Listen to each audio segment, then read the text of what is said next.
Lok Sabha speaker ಸ್ಥಾನಕ್ಕಾಗಿ NDA ಹಾಗೂ India ಬಣದ ಮಧ್ಯೆ ಪೈಪೋಟಿ ಏರ್ಪಟ್ಟಿದೆ. ಸಂಸತ್ ಇತಿಹಾಸದಲ್ಲೇ ಇದೇ ಮೊದಲ ಬಾರಿಗೆ ಸ್ಪೀಕರ್ ಸ್ಥಾನಕ್ಕಾಗಿ ಪೈಪೋಟಿ ನಡೀತಾ ಇದ್ದು ಬೆಳಗ್ಗೆ 11 ಗಂಟೆಗೆ ಮತದಾನ ನಡೆಯಲಿದೆ.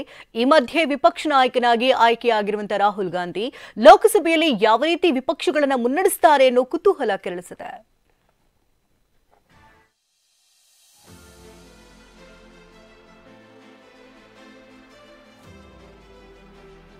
ಲೋಕಸಭಾ ಸ್ಪೀಕರ್ ಆಯ್ಕೆಗೆ ಎನ್ಡಿಎ ಇಂಡಿಯಾ ಮಧ್ಯೆ ಸಮರ.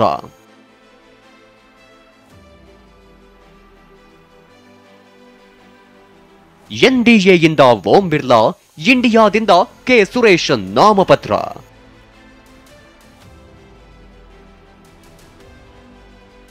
ಲೋಕಸಭೆ ವಿಪಕ್ಷ ನಾಯಕನಾಗಿ ಆಯ್ಕೆಯಾದ ರಾಹುಲ್ ಗಾಂಧಿ.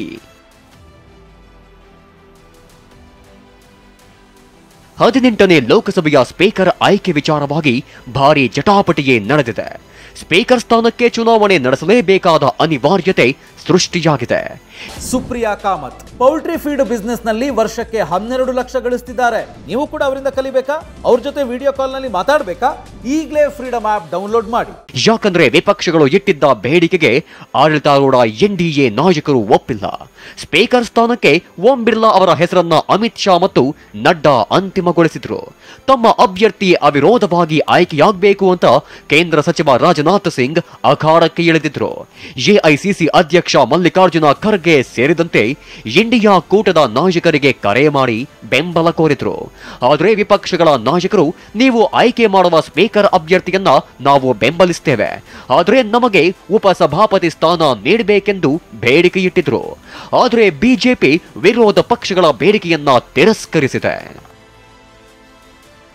ಮೋದಿ ಹೇಳೋದೊಂದು ಮಾಡೋದೊಂದು, ರಾಹುಲ್ ಕಿಡಿ. ಯಾವಾಗ ಬಿಜೆಪಿ ನೇತೃತ್ವದ ಎನ್ಡಿಎ ಉಪಸಭಾಪತಿ ಸ್ಥಾನ ನೀಡಲು ಒಪ್ಪಲಿಲ್ವೋ, ಇಂಡಿಯಾ ಮೈತ್ರಿಕೂಟ ತಮ್ಮ ಅಭ್ಯರ್ಥಿಯನ್ನ ಸ್ಪರ್ಧೆಗೆ ಇಳಿಸಿದೆ.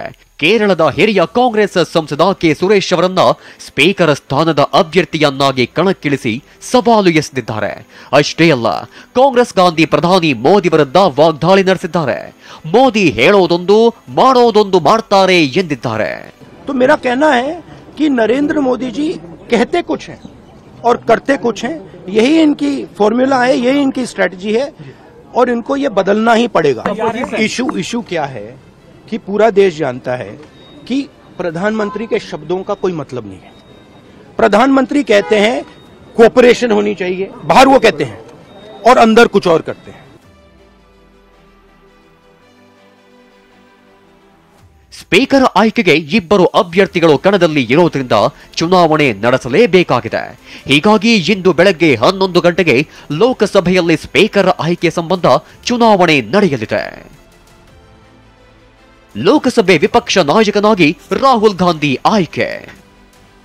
ಒಂದೆಡೆ ಲೋಕಸಭೆ ಸ್ಪೀಕರ್ ಆಯ್ಕೆ ಕಸರತ್ತು ನಡೆಯುತ್ತಿದ್ರೆ, ಮತ್ತೊಂದೆಡೆ ಲೋಕಸಭೆ ವಿಪಕ್ಷ ನಾಯಕನ ಸ್ಥಾನಕ್ಕೆ ರಾಹುಲ್ ಗಾಂಧಿ ಹೆಸರನ್ನ ಎಐಸಿಸಿ ಘೋಷಿಸಿದೆ. ಲೋಕಸಭೆಯಲ್ಲಿ ವಿಪಕ್ಷಗಳನ್ನ ರಾಹುಲ್ ಗಾಂಧಿ ಮುನ್ನಡೆಸಲಿದ್ದಾರೆ. ಇವತ್ತು ಬೆಳಗ್ಗೆ 11 ಗಂಟೆಗೆ ಸ್ಪೀಕರ್ ಆಯ್ಕೆ ಚುನಾವಣೆ ನಡೆಯಲಿದ್ದು, ಎಲ್ಲ ಪಕ್ಷಗಳು ತಮ್ಮ ಸಂಸದರಿಗೆ ಕಡ್ಡಾಯವಾಗಿ ಹಾಜರಿರುವಂತೆ ವಿಪ್ ಜಾರಿ ಮಾಡಿದ್ದಾರೆ.